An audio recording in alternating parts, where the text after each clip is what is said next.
Welcome to morning మన్నా. నేటి వాక్య దర్శనం కొరకు కీర్తన గ్రంథం 23వ సంకీర్తన 5వ చరణం.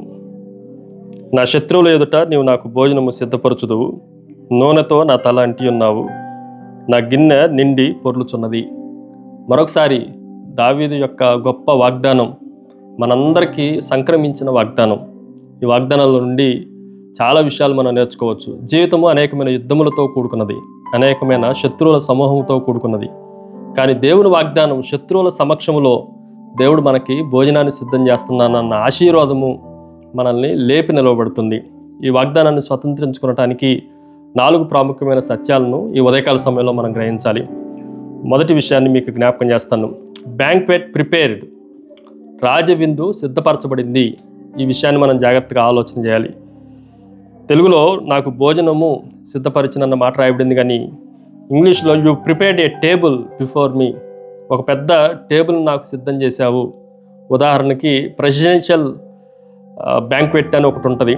అంటే రాజవిందునకు మనల్ని పిలిచినప్పుడు అది ఎంత సిద్ధపరచబడుతుందో వెళ్ళేవారికి అర్థమవుతుంది. కానీ ఇక్కడ మనం జాగ్రత్తగా ఆలోచన చేస్తే దేవుడే ఆ రాజవిందుకు మనల్ని పిలుస్తున్నాడు అని అంటే, దేవుడు సిద్ధపరిచే బల్ల, దేవుడు సిద్ధపరిచే భోజనం అది ఇంకెంత ఉన్నత స్థాయిలో ఉంటుందో మనం ఊహించుకోవటానికే సరిపోదు. రెండో విషయాన్ని మీకు జ్ఞాపకం చేస్తాను. దేవుని వాగ్దానాలన్నీ మనం స్వతంత్రించుకోవటానికి బోల్డ్నెస్ ఇన్ ప్రజెన్స్, దేవుని సన్నిధిలో మనము ధైర్యంగా ఉండాలి. దేవుడు మనల్ని బలహీనులుగా చేయలేదు.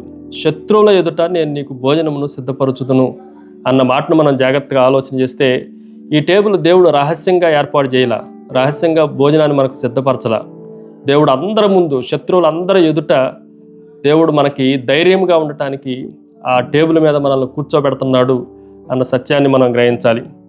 సింహాల గుహలో దానియేలు పడినప్పుడు సింహాలను నోళ్ళన్నిటినీ మూపించి సింహాల సమక్షంలో దేవుడు దానియేలుని ఉన్నతంగా హెచ్చించాడు.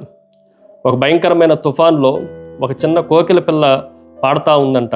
తుఫానికి భయంతో కాదు, దేవుడు తనకి సమీపంగా ఉన్నాడు అన్న భరోసాతో. మూడో విషయాన్ని కూడా మీకు జ్ఞాపకం చేస్తాను. బ్లెస్డ్ అనాయింటింగ్, అభిషేక ఆశీర్వాదాన్ని కూడా మనం జాగ్రత్తగా ఆలోచన చేస్తే, దేవుని అభిషేకము నూనెతో నా తల అంటి ఉన్నావు. ఆ రోజుల్లో గొర్రెపిల్లలన్నీ ఆ తలను నూనెతో మర్దన చేసేవారు, అందులో ఉన్న పురుగులు క్రిములన్నీ పోవటానికి. దేవుడు మన మనసులో, మన హృదయాల్లో, మన తలలో ఉన్న ఇలాంటి భయంకరమైన క్రిములు, ఇలాంటి భయంకరమైన శాపగ్రస్తమైనవన్నీ తోలివేయటానికి ఆయన నూనెతో, అభిషేకంతో మనల్ని మర్దన చేస్తున్నాడు అన్న సత్యాన్ని కూడా మనం గ్రహించాలి. 4వ విషయాన్ని మీకు జ్ఞాపకం చేస్తాను. బ్రిమ్డ్ కప్, ఉప్పొంగే గిన్నె. ఈ మాటను కూడా మనం జాగ్రత్తగా ఆలోచన చేస్తే, దేవుడు మనకి సిద్ధపరిచిన గిన్నె మనకి, మన కుటుంబానికే కాదు, అది అనేకులకి సరిపోవటానికి అది నిండి పొర్లుచున్నది అన్న సత్యాన్ని కూడా మనం గ్రహించాలి. సారేపతి విధవరాలు గిన్నె చాలా 3.5 సంవత్సరాలు నిండి పొర్లింది. అది అందరికీ, తన కుటుంబానికి సరిపోయేంతగా నిండిపోయింది. ఆ సత్యాన్ని కూడా మనం గ్రహించాలి. ప్రార్థన.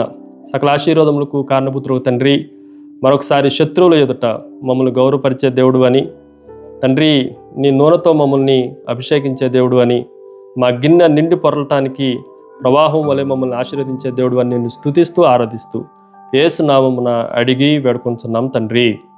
ఆమెన్. God bless you.